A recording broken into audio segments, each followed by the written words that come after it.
ಸುಮ್ಮನೆ ನೀವು ಸಣ್ಣ ವಿಷಯಗಳು ನೋಡ್ರಿ. ಮೊದಲಿದ್ದ ಸಂಬಂಧ ಹೆಂಗಿತ್ತು ಖಾಯಂ ಹಂಗೆ ಉಳ್ಕೊಂಡಿರ್ತೈತೇನು, ಒಂದು ಸ್ವಲ್ಪ ವ್ಯತ್ಯಾಸ ಆಗ್ತಾವಿಲ್ಲ. ಈಗ ನೀವು ಮದುವೆ ಆಗಿರಿ, ಮದುವೆ ಆಗೋದಕ್ಕಿಂತ ಮೊದಲು ಹೆಂಗಿತ್ತು ಈಗ ನೋಡ್ರಿ, ನೀವು ವ್ಯತ್ಯಾಸ ಐತೆ ಇಲ್ಲ.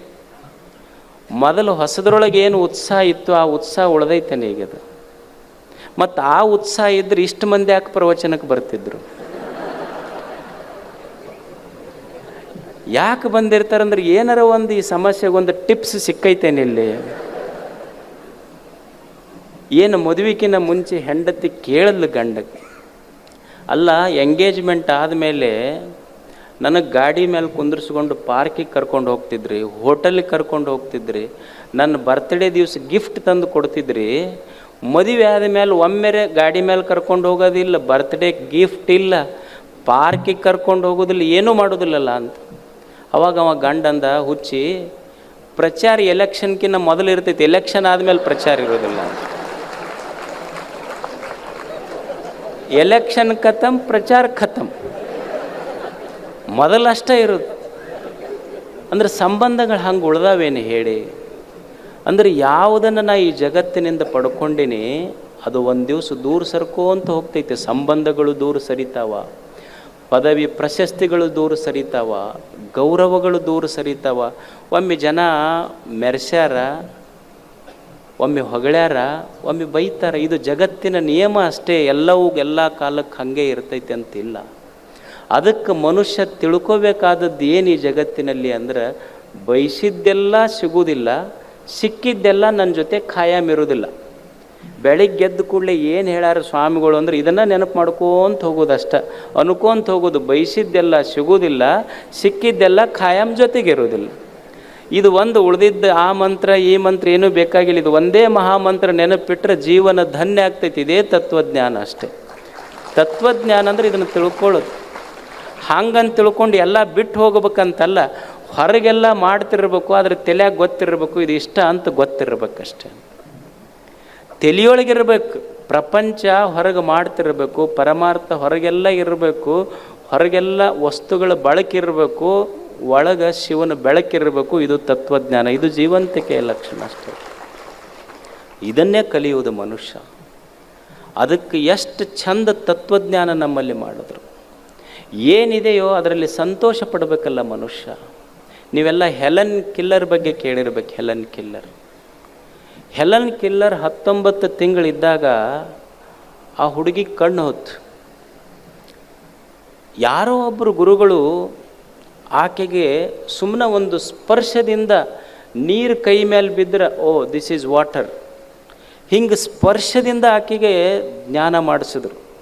ಆಶ್ಚರ್ಯ ಅಂದ್ರೆ ಆಕೆಯೊಬ್ಬ ಶ್ರೇಷ್ಠ ಬರಹಗಾರ್ತಿ ಆದ್ಲು, ಶ್ರೇಷ್ಠ ಚಿಂತಕಿ ಆದ್ಲು, ಬಹಳ ಒಬ್ಬ ವಿಶ್ವ ಪ್ರೇಮಿ ಆದ್ಲು ಹೆಲನ್ ಕಿಲ್ಲರ್. ಆಕೆ ದೇವರಿಗೆ ಪ್ರಾರ್ಥನೆ ಮಾಡ್ತಾಳೆ, ಬಹಳ ಸುಂದರವಾದ ಪ್ರಾರ್ಥನೆ. ಭಗವಂತನೇ, ಈ ಜಗತ್ತೇನಾಗಿದೆ, ನನಗೆ ಕುರುಡಾಗಿದೆ, ಇದು ಜಗತ್ತು ಕಾಣಂಗಿಲ್ಲ ನನಗೆ ಜಗತ್ತು. ನಾನು ನಿನಗೇನು ಪ್ರಾರ್ಥನೆ ಮಾಡ್ತೀನಿ ಅಂದ್ರೆ, ನನಗೆ 3 ದಿವಸ ಕಣ್ಣು ಕೊಡು ನೀನು. ಒಂದು ಕಣ್ಣಿಲ್ಲದ ಹುಡುಗಿ ದೇವನನ್ನು ಪ್ರಾರ್ಥನೆ ಮಾಡ್ತಾಳೆ, ಭಗವಂತ ನನಗೆ 3 ದಿವಸ ಕಣ್ಣು ಕೊಡು ನೀನು. 3 ದಿವಸ ಕಣ್ಣು ಕೊಡ್ತೀಯಲ್ಲ, 3 ದಿವಸದೊಳಗೆ ನಾನು 1ನೇ ದಿವಸ ಅಕಸ್ಮಾತ್ ನೀನು ನನಗೆ 3 ದಿವಸ ಕಣ್ಣು ಕೊಟ್ರೆ, 1ನೇ ದಿವಸ ಏನು ಕೇಳ್ತೀನಿ ಭಗವಂತನೇ ಅಂದ್ರೆ, ನನಗೆ ಯಾರು ಜನ್ಮ ಕೊಟ್ಟರಲ್ಲ, ಜನ್ಮ ಕೊಟ್ಟ ತಂದೆ ತಾಯಿಗಳು ನನಗೆ ಈ ಜಗತ್ತಿಗೆ ಕರ್ಕೊಂಬಂದು ಈ ಸುಂದರವಾದ ಜಗತ್ತನ್ನು ತೋರಿಸಿದ್ರಲ್ಲ, ನನಗೆ ಜನ್ಮ ಕೊಟ್ಟ ತಂದೆ ತಾಯಿಗಳನ್ನು ಕಣ್ಣು ತುಂಬ ನೋಡಿ ಸಂತೋಷ ಪಡ್ತೀನಿ 1ನೇ ದಿವಸ. ಮತ್ತು 2ನೇ ದಿವಸ ಕಣ್ಣು ಇರ್ತೈತಲ್ಲ, 2ನೇ ದಿವಸ ಏನು ಮಾಡ್ತೀನಿ ಅಂದರೆ, ಯಾರು ನನಗೆ ಅಕ್ಷರ ಕಲಿಸಿ ಈ ಜಗತ್ತಿನೊಳಗೊಂದು ಬೆಳಕೈತೆ ಅಂತ ತೋರಿಸಿದ್ರಲ್ಲ, ಆ ಗುರುಗಳನ್ನು ಆಚಾರ್ಯರನ್ನು ಕಣ್ಣು ತುಂಬ ನೋಡ್ಕೊತೀನಿ. ಮತ್ತು 3ನೇ ದಿವಸ ಏನು ನೋಡ್ತೀನಿ ಅಂದರೆ, ಭಗವಂತನೇ ಈ ಜಗತ್ತನ್ನು ನೋಡ್ತೀನಿ, ಅಷ್ಟೇ ಅಲ್ಲ ಸೂರ್ಯನ ಬೆಳಕಿನೊಳಗೆ ಈ ಜಗತ್ತನ್ನು ನೋಡಿ ನನ್ನ ಕಣ್ಣಿಗೆ ಒಂದು ಸತ್ಯ ಹೇಳ್ತೀನಿ. ಏನಂದ್ರೆ, ಇವತ್ತೊಂದೇ ದಿವಸ ನಿನಗೆ ಬೆಳಕು ಕಾಣೋದು, ನಾಳೆ ಮತ್ತೆ ಈ ಜಗತ್ತು ನಿನಗೆ ಕತ್ತಲೆ ಎನ್ನುವ ಸತ್ಯ ಹೇಳಿ ಕಣ್ಣು ಮುಸ್ತೀನಿ ಅಂತ ಹೆಲನ್ ಕಿಲ್ಲರ್ ಹೇಳ್ತಾರೆ.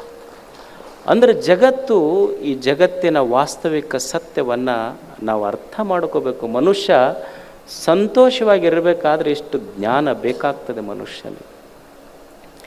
ಬರದಿಹುದರೆಣಿಕೆಯಲ್ಲಿ ಬಂದಿಹುದ ಮರೆಯದಿರು. ಎಷ್ಟು ಚಂದ ಮನುಷ್ಯನಿಗೆ ಬೋಧನ ಮಾಡಿದ್ರವರು. ಬರದಿಹುದರೆಣಿಕೆಯಲ್ಲಿ ಬಂದಿಹುದ ಮರೆಯದಿರು. ಗುರುತಿಸು ಒಳಿತಿರುವುದನ್ನು ಕೇಡುಗಳ ನಡುವೆ ಇರುವ ಭಾಗ್ಯವ ನೆನೆದು ಬಾರೆನೆಂಬುದು ಬಿಡು ಹರುಷಕ್ಕಿದು ದಾರಿ ಮಂಕುತಿಮ್ಮ. ಸಂತೋಷವಾಗಿರ್ಬೇಕಂದ್ರೆ ಏನು ಬೇಕು ಮನುಷ್ಯನಿಗೆ? ನಾವು ಸಂತರು ಸಂತರು ಸಂತರು ಅಂತ ಕರಿತೀವಲ್ಲಿ, ಯಾರಿಗೆ ಸಂತರು ಅನ್ನಬೇಕು? ಸಂತರು ಅಂದರೆ ಎಲ್ಲೋ ಗುಡ್ಡದಲ್ಲಿ ಗವಿಯಲ್ಲಿ ಊಟ ಎಲ್ಲ ಬಿಟ್ಟಿರೋರು ಸಂತರಲ್ಲ. ಸಂತುಷ್ಟ ಸತತಂ ಯೋಗಿನ. ಸಂತ ಸಂತ ಅಂತ ಯಾರಿಗೆ ಕರಿಬೇಕು ಅಂದರೆ ಯಾರು ಸದಾ ಸಂತೋಷವಾಗಿರ್ತಾರೋ ಅವರಿಗೆ ಸಂತರ ಅನ್ನಬೇಕಷ್ಟ. ಸಂತೋಷವಾಗಿರುವುದನ್ನು ಕಲಿಯೋದು ಜೀವನದಲ್ಲಿ. ಈ ನಾಡಿನ ಕವಿ ಹರುಷದ ದಾರಿ ಹೇಳ್ತಾನೆ. ಮನುಷ್ಯ ಹೆಂಗೆ ಹರುಷವಾಗಿರಬೇಕು, ಸಂತೋಷವಾಗಿರಬೇಕು. ನಮ್ಮದು ಹಂಗಾಗೋದಿಲ್ಲ. ಎದ್ದು ಕೂಡಲೇ ಅಳ್ಕೊ ಅಂತ ಹೇಳ್ತೀವಿ ನಾವು. ಎದ್ದು ಕೂಡಲೇ ಅಳ್ಕೊ ಅಂತ ಹೇಳೋದು. ಏನು ಬಿಡ್ರಿ, ದೇವರು ಸುಮ್ಮನೆ ನಮ್ಮ ಕಣ್ಣು ಮುಚ್ಚಿ ಬಿಡ್ಬೇಕು ನಾವು ಅನ್ನೋದಿಲ್ಲ. ಎದ್ದು ಕೂಡಲೇ ನಮ್ಮ ಪ್ರಾರ್ಥನೆ ಏನಂದ್ರೆ ಸುಮ್ಮ ದೇವ್ರು ಎದ್ದು ಕೂಡಲೇ ಕಣ್ಣು ಮುಚ್ಬೇಕು ನೋಡ್ರಿ. ನಮ್ಮ ಅಲ್ಲಿ ತೆಗಿ ಅಂತ ಯಾರು ಅಂದ್ರೆ ನಿನಗೆ ಮುಚ್ಕೊಂಡ್ಬಿಡ್ಬೇಕಾಗಿತ್ತು ಅಷ್ಟೆ. ನಮ್ಮ ಪ್ರಾರ್ಥನಾ ಎದ್ದು ಕೂಡಲೇ ಅಂದ್ರೆ ದೇವ್ರು ಕಣ್ಣು ಮುಚ್ಬೇಕ್ರಿ ನಮಗೆ. ಅಲ್ಲಿ ತೆಗಿ ಅಂತ ಯಾರು ಅಂದಾರೆ. ಮತ್ತು ಸ್ವಲ್ಪ ಯಾರು ಇದನ್ನು ಕೇಳಿಲ್ಲ ಅಂದ್ರೆ ಸುಮ್ಮನೆ ದೇವ್ರು ಕರ್ಕೊಂಡ್ಬಿಡ್ಬೇಕು ನೋಡ್ರಿ ನಮಗೆ. ಅಲ್ಲಿ ಬೇಕಂದ್ರೆ ನೀವು ಹೋಗ್ಬೇಕು, ಪಾಪ ಅವನ ಮೇಲೆ ಯಾಕೆ ಹೇಳತ್ತೆ. ಅಲ್ಲಿ ಯಾವ ಗ್ಯಾರಂಟಿ ಮೇಲೆ ಅಂತೀವಿ ಅಂದ್ರೆ ಅಂದವ್ರಿಗೆಲ್ಲ ಕರ್ಕೊಳ್ಳೋದಿಲ್ಲ ಅನ್ನೋ ಗ್ಯಾರಂಟಿ ಮೇಲೆ ಅಂತಿರ್ತೀವಿ. ಅಂದವ್ರಿಗೆಲ್ಲ ಕರ್ಕೊಂಡು ಹೋಗ್ತಿದ್ರಿ, ಯಾರು ಭಾಳ ಹುಷಾರದಿಂದ ಅಂತಿದ್ವಿ ನಾವು. ಏನು ತಲೆ ಕೈ ಹಚ್ಕೊಂಡು ಮುಖ ಗಂಟು ಹಾಕ್ಕೊಂಡು ಕುಂತ್ರೆ ಏನಪ್ಪ ಸರ್ಕಾರದ ಗ್ಯಾರಂಟಿ ಸಾಲನ ಇವನು ತಲೆ ಕಟ್ಟ್ಯಾರ ಅನ್ನುವಂಗೆ ಬೆಳಿಗ್ಗೆ ಕಟ್ ಕುಂತಿರ್ತಾನ. ಅದು ಹಿಂಗೆ ಕುಂತ್ರೆ ಹೆಂಗೆ ಜೀವನ? ಅವ ಕವಿ ಎಷ್ಟು ಚಂದ ಹೇಳ್ತಾನೆ. ಸಂತೋಷವಾಗಿ ಬದುಕಬೇಕಾದ್ರೆ ಹೆಂಗೆ ಬದುಕೋದು ಮನುಷ್ಯ? ಬರದಿಹುದರೆಣಿಕೆಯಲ್ಲಿ ಬಂದಿಹುದ ಮರೆಯದಿರು. ಬರದಿಹುದರೆಣಿಕೆಯಲ್ಲಿ ಬಂದಿಹುದ ಮರೆಯದಿರು. ಮನುಷ್ಯನಿಗೆ ಯಾಕೆ ಭಾಳ ತಾಪಾಗೈತಿ ಅಂದ್ರೆ ನಮ್ಮ ಹತ್ರ ಏನಿಲ್ಲ ಅದಕ್ಕೆ ದುಃಖ ಪಡಕತ್ತೀವಿ. ಏನೈತಿ ಅದನ್ನು ನೋಡಿ ಸಂತೋಷ ಪಡುವ ಗುಣ ನಮ್ಮಿಲ್ಲ. ನಮ್ಮ ಮಕ್ಕಳಿಗೆ ನಾವು ಬೈತೀವಿ. ಏನು ಬೈತೀವಿ ಅಂದ್ರೆ, ನೀ ಇಂಜಿನಿಯರ್ ಆಗಲಿಲ್ಲ, ನಿನಗೆ ಎಷ್ಟು ಓದಿಸಿವಿ, ನೀ ನೀಟ್ ಪಾಸ್ ಆಗಲಿಲ್ಲ, ನೀ ಡಾಕ್ಟರ್ ಆಗಲಿಲ್ಲ, ನೀ ಲಾಯರ್ ಆಗಲಿಲ್ಲ, ನೀ ದೊಡ್ಡ ಬಿಸ್ನೆಸ್ ಮಾಡಲಿಲ್ಲ. ಏನು ಅವ್ರು ನೋಡು ನಮ್ಮ ಮನೆ ಮಗ್ಗಲ್ದವ್ರ ಮಗ ಅಮೇರಿಕಕ್ಕೆ ಹೋಗ್ಯಾನ ಅಂತ ಇನ್ನೊಬ್ಬರ ಮಕ್ಕಳೊಂದಿಗೆ ಹೋಲಿಸಿ ನಮ್ಮ ಮಕ್ಕಳು ನಾವು ಬೈತೀವಿ. ಅಂದ್ರೆ ಒಬ್ಬ ವ್ಯಕ್ತಿಯ ಮಗ ಅಮೇರಿಕದಾಗಿದ್ದ, ಅವ ಅಮೇರಿಕದಿಂದ ದುಡಿತಿದ್ದ ಅಂದ್ರೆ ಅವನು ಅಷ್ಟೇ ಶ್ರೀಮಂತ ಅಂತಲ್ಲ. ಯಾವ ತಂದೆ ಶ್ರೀಮಂತ ಅಂದ್ರೆ ಬರೀ ಯಾರ ಮಕ್ಕಳು ಅಮೇರಿಕದಾಗ ಇರ್ತಾರ ಆ ತಂದೆ, ಅಮೇರಿಕದೊಳಗೆ ಮಕ್ಕಳಿದ್ದ ತಂದೆ ಅಷ್ಟೇ ಶ್ರೀಮಂತ ಅಲ್ಲ. ಯಾವ ಮಕ್ಕಳು ಸಾಯಂಕಾಲ ಕತ್ತಲಾದ ಕೂಡಲೇ 9ಕ್ಕೆ ಬಂದು ರಾತ್ರಿ ಹೊತ್ತಿನ ಊಟ ತನ್ನ ತಂದೆ ಜೊತೆ ಕುಂತು ಉಣ್ತಾರಲ್ಲ ಆ ತಂದೆ ನೀವು ಶ್ರೀಮಂತನಲ್ಲ. ಅವರು ಅಮೇರಿಕದಾಗ ಇದು IPL ನೋಡ್ಕೊಂಡು ಉಣ್ತೈತಿ, ಯಾರೂ ಇಲ್ಲಿದಕ್ಕೆ. IPL ಮುಗೀತಂದ್ರೆ ಏನು ಮಾಡ್ಬೇಕಂತ ಗೊತ್ತಿಲ್ಲ ಇದಕ್ಕೆ. ಮತ್ತೆ ಯಾರು ಶ್ರೀಮಂತ? ಬರದಿಹುದರ ಎಣಿಕೆಯಲ್ಲಿ ಬಂದಿಹುದ ಮರೆಯಿದ್ರಿ. ಏನಿಲ್ಲ ಅದ್ರ ಬಗ್ಗೆ ತಲೆ ಕೆಡಿಸ್ಕೋಬೇಡಿ. ಏನೈತೆ ಮಗ ಚಂದ ಸಂತೋಷ ಪಡೋದು. ಯಾರೋ ಮೊನ್ನೆ ಪೇಪರ್ನೇ ಬಂದಿತ್ತು ನೋಡಿ, ರ್ಯಾಂಕ್ ಬಂದವರಲ್ಲ ನನ್ನ ಮಗ ಫೇಲ್ ಆಗ್ಯಾನಂತ ತಿಳ್ಕೊಂಡು ಪೇಡ ಅನ್ಸದ ಅವ ಒಬ್ಬ. ಅಂದ್ರೆ ಹೊಸ ನಮೂನಿ ಜನ ಹೆಂಗೆ ಸಂತೋಷ ಪಡ್ತಾರೆ ಅವರೆಲ್ಲ. ಏನು ಫೇಲ್ ಆದರೂ ಏನು ಜಗತ್ತಿನೊಳಗೆ ಬೇರೆ ದಾರಿನೇ ಇಲ್ಲ. ಜಗತ್ತು ಎಷ್ಟು ದೊಡ್ಡದೈತೆ ಅಂಥದ್ದು. ಏನು ಸರ್ಕಾರ ನಡೆಸುವ ಪರೀಕ್ಷೆಯೊಳಗೆ ಫೇಲ್ ಆದ್ರೆ ಅಲ್ಲಿ ನಮ್ಮ ಮಕ್ಕಳ ಪ್ರಶ್ನೆ ಇಲ್ಲ. ಆದರೆ ಜೀವನದ ಪರೀಕ್ಷೆಯಲ್ಲಿ ಹೆಂಗೆ ಗೆಲ್ಲುವುದನ್ನು ಕಲಿಸಬೇಕು ಅದು ತಂದೆ ತಾಯಿಗಳ ಜವಾಬ್ದಾರಿ. ಏನೊಬ್ಬರು ಎಲ್ಲರೂ ನೀಟ್ನಾಗ ಪಾಸ್ ಆಗೋಕ್ಕೆ ಸಾಧ್ಯತೆ?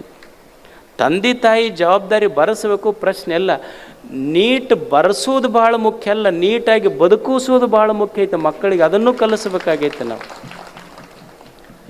ಏನಿಲ್ಲ ಅದ್ರ ಬಗ್ಗೆ ಭಾಳ ತಲೆ ಕೆಡಿಸ್ಕೋಬೇಡ. ಭಾಳ ಮಂದಿ ಅಂತೀರಿ ನಮಗೆ ಬರೀ ಹೆಣ್ಣ ಆಗ್ಯಾವ, ನಮಗೆ ಹೆಣ್ಣ ಆಗ್ಯಾವ ಅನ್ನೋದಿಲ್ಲ. ಎಷ್ಟೋ ಮಂದಿ ಅಲ್ಲ, ನಮಗೆ 2 3 ಹೆಣ್ಣಾಗ್ಯಾವ. ಎಷ್ಟೋ ಮಂದಿಗೆ ಮಕ್ಕಳಿಲ್ಲಲ್ಲ, ಮಕ್ಕಳಿಲ್ಲಾರ್ದ ತಾಯಂದಿರದಾರ. ಅದಕ್ಕೆ ನಾ ಭಾಳ ಸಲ ಹೇಳ್ತಿರ್ತೀನಿ. ಏನಂದ್ರೆ ಮಕ್ಕಳು ಈ ಸುನಾಮಿ ಬಂತು ನೋಡ್ರಿ. ಸುನಾಮಿ ಬಂದಾಗ ಇಬ್ಬರು ತಂದೆ ತಾಯಿ ಅಡುಗೆ ಮಾಡಾಕತ್ತಾಳ. ಇಬ್ಬರು ಮಕ್ಕಳಿಗೆ ಕರ್ಕೊಂಡು ಅವ ಸಮುದ್ರ ದಂಡಿಗೆ ಹೋಗಿದ್ದ. ಸುನಾಮಿ ಬಂದು 2 ಮಕ್ಕಳು ತೊಗೊಂಡು ಹೋಗ್ತವ್ನು.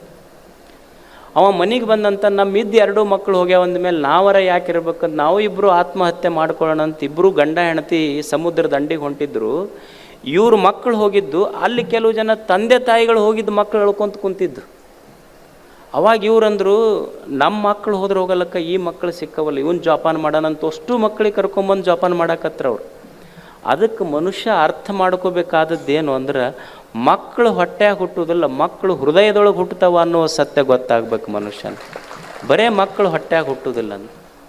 ಅದಕ್ಕೆ ಬರೀ ನಮಗೆ ಹೆಣ್ಣಾಗ್ಯಾವ ಏನು ಮಕ್ಕಳಲ್ಲೇ ನಾವು, ಎಲ್ಲವೂ ಮಕ್ಕಳಲ್ಲ ಅಂತ. ನಮಗೆ ಹೆಣ್ಮಕ್ಳು ಅಂದ್ರೆ ಭಾಳ ಹೆಣ್ಣು ಹುಟ್ಟ್ಯಾವ್ರಿ, ಭಾಳ ಟೆನ್ಷನ್ ಆಗೈತೆ ಅಂತಿರ್ತಾರೆ ಮಂದಿ. ಅದಕ್ಕೆ ಭಾಳ ತಿಳ್ಕೊಬೇಕಾದದ್ದು ಏನಂದ್ರೆ, ಟೆನ್ಷನ್ ಅನ್ನಬಾರ್ದು, ಅವ್ರು ಸನ್ನಿಗೆ ಸಮ ಅಂತ ತಿಳ್ಕೊಬೇಕಂದ್ರೆ ಸಂತೋಷ ಇರ್ತೈತೆ ಅಷ್ಟೆ. ತಿಳ್ಕೊಳ್ಳೋದು ಹೆಣ್ಣಿರಲಿ ಗಂಡಿರಲಿ, ಮಕ್ಕಳು ಅಂದ್ರೆ ಏನು ತಿಳ್ಕೊಬೇಕು ಅಂದ್ರೆ, ಹೆಣ್ಣ ಗಂಡ ಅಂತ ತಿಳ್ಕೊಳ್ಳೋದಲ್ಲ. ಮಕ್ಕಳು ಅಂದ್ರೆ ಆಗ ತಾನೇ ದೇವರು ಹಚ್ಚಿದ ತಾಜಾ ದೀಪ ಅಂತ ತಿಳ್ಕೊಬೇಕು. ಮಕ್ಕಳಂದ್ರೆ ಲೈಟ್ ಅಷ್ಟೇ, ದೀಪ ಅಷ್ಟೇ, ಹೆಣ್ಣೋ ಗಂಡೋ ಇಲ್ಲ. ಬರದಿಹುದ ರೆಣಿಕೆಯಲ್ಲಿ ಬಂದಿಹುದ ಮರೆ, ಏನೈತಿ ಮೊದಲು ಅದನ್ನು ನೋಡಪ್ಪ. ಏನು ದೇವರು ಕೊಟ್ಟಾನ ಅದ್ರ ಬಗ್ಗೆ ಮೊದಲು ಸಂತೋಷ ಪಡುವುದನ್ನು ಕಲಿಬೇಕಲ್ಲ ಮನುಷ್ಯ. ಅದು ಗೊತ್ತಿಲ್ಲ ನಮಗೆ. ಈಗ ನಾವು ಭಾಳ ಮಂದಿ ಏನಂತೀವಿ, ನಮಗೆ ಕಾರ್ ಇಲ್ರಿ ಅಂತೀವಿ. ಈ ಕಾರ್ ಇದ್ದ ಒಂದು ಏನು ಪರಿಸ್ಥಿತಿ ಐತಂದ್ರೆ, ಅವ ಮನ್ಯಾಗಿಂದ ಕಾರ್ ಗಡ್ಯಾಗ ಬರ್ಬೇಕಾದ್ರೆ ಗಾಲಿ ಕುರ್ಚಿ ಮೇಲೆ ವೀಲ್ ಚೇರ್ ಮೇಲೆ ಬರ್ಬೇಕವ.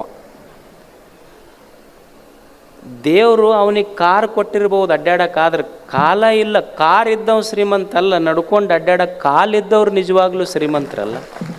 ಕಾರ್ ಇರಲಾರ್ದಕ್ಕೆ ತಲೆ ಕೆಡಿಸ್ಕೋಬೇಡ, ದೇವ್ರ ಕಾಲು ಕೊಟ್ಟಿದ್ದಕ್ಕೆ ಸಂತೋಷ ಪಡುವುದನ್ನು ಕಲಿ. ಬರದಿಹುದ ರೆಣಿಕೆಯಲ್ಲಿ ಏನು ಬಂದಿಲ್ಲ ಅದ್ರ ಬಗ್ಗೆ ಭಾಳ ತಲೆ ಕೆಡಿಸ್ಕೋಬೇಡ.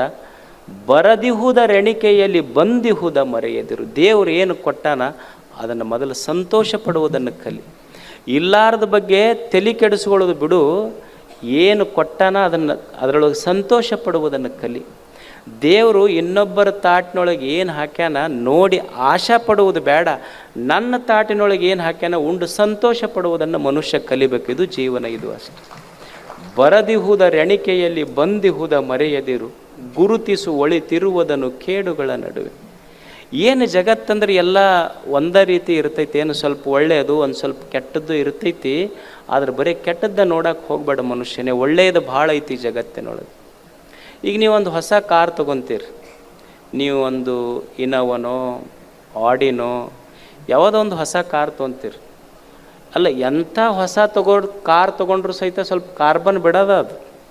ನೀವು ಎಂಥ ಹೊಸ ಇನೋವಾ ಕಾರ್ ತೊಗೊಂಡ್ರು ಕಾರ್ಬನ್ ಬಿಡ್ತೈತಿ, ಗೊತ್ತಿರ್ಬೇಕು. ಕಾರ್ಬನ್ ಬಿಡ್ತೈತಿ ಇದು ಗಾಡಿ ಅಂದ್ರೆ ಅಡ್ಡಾಡೋಕ್ಕಾಗೋದಿಲ್ಲ. ನಾಳೆ ಅಂದ್ರೆ ಗೊತ್ತಿರಬೇಕು, ಎಂಥ ಹೊಸ ಇನೋವಾ ಕಾರ್ ತೊಗೊಂಡ್ರು ಸ್ವಲ್ಪ ಕಾರ್ಬನ್ ಬಿಡೋದಾಯ್ತು. ನಾ ಮಾಡಬೇಕಾದದ್ದೇನು, ಈ ಶಿವಮೊಗ್ಗಕ್ಕೆ ಬರ್ತಿರ್ತೀವಿ. ಶಿವಮೊಗ್ಗಕ್ಕೆ ಬರಾಗ ಊರು ಮುಂದೆ ಒಂದಿಷ್ಟು ತಿಪ್ಪಿನೂ ಹಾಕಿರ್ತಾರೆ ಜನ, ಒಂದಿಷ್ಟು ಹೂವಿನ ಗಿಡನೂ ಬೆಳೆಸಿರ್ತಾರೆ. ಈ ಊರು ಬಿಟ್ಟು ಮುಂದಿನ ಊರಿಗೆ ಹೋಗುವಾಗ ಈ ಊರು ತಿಪ್ಪಿ ಪ್ರಚಾರ ಮಾಡಬಾರ್ದು, ಈ ಊರಿನ ಹೂವು ಪ್ರಚಾರ ಮಾಡ್ಕೊತ ಹೋಗ್ಬೇಕು. ಅದು ಜೀವನ ಅಂತಷ್ಟೆ. ಕೆಟ್ಟದ್ದು ಇರ್ತದೆ, ಒಳ್ಳೆಯದು ಇರ್ತದೆ. ನೋಡಿ ಕಲಿಯುವುದು. ಯಾವುದು ಒಳ್ಳೆಯದದೆ ಕೆಟ್ಟದ್ದನ್ನು ಸ್ವಲ್ಪ ದೂರ ಮಾಡೋದು, ಒಳ್ಳೆಯದನ್ನು ಸ್ವೀಕಾರ ಮಾಡೋದು ಮನುಷ್ಯ. ಗುರುತಿಸು ಒಳಿತಿರುವುದನ್ನು ಕೇಡುಗಳ ನಡುವೆ.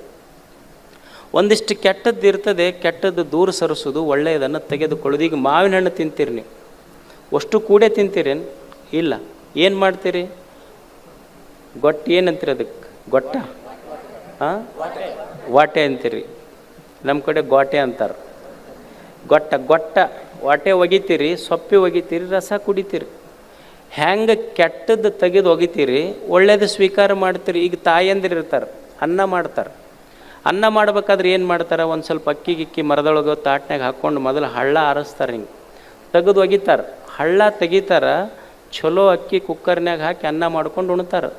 ಹಂಗೆ ಜಗತ್ತನ್ನೋದು ನಮ್ಮ ತಟ್ಟೆಯೊಳಗೆ ಕೆಟ್ಟದ್ದು ಒಳ್ಳೆಯದು ಕೂಡೇ ಹಾಕೈತಿ. ಕೆಟ್ಟದ್ದನ್ನು ಹಳ್ಳ ತೆಗೆದು ಒಗಿಬೇಕು, ಚಲೋದನ್ನು ಅನ್ನ ಮಾಡ್ಕೊಂಡಂಗೆ ಉಣ್ಬೇಕು ಅಷ್ಟೇ. ಇದು ಜೀವನ ಅಷ್ಟೇ. ಕಲಿಯೋದು ಒಳ್ಳೆಯದನ್ನು ಸ್ವೀಕಾರ ಮಾಡಬೇಕು.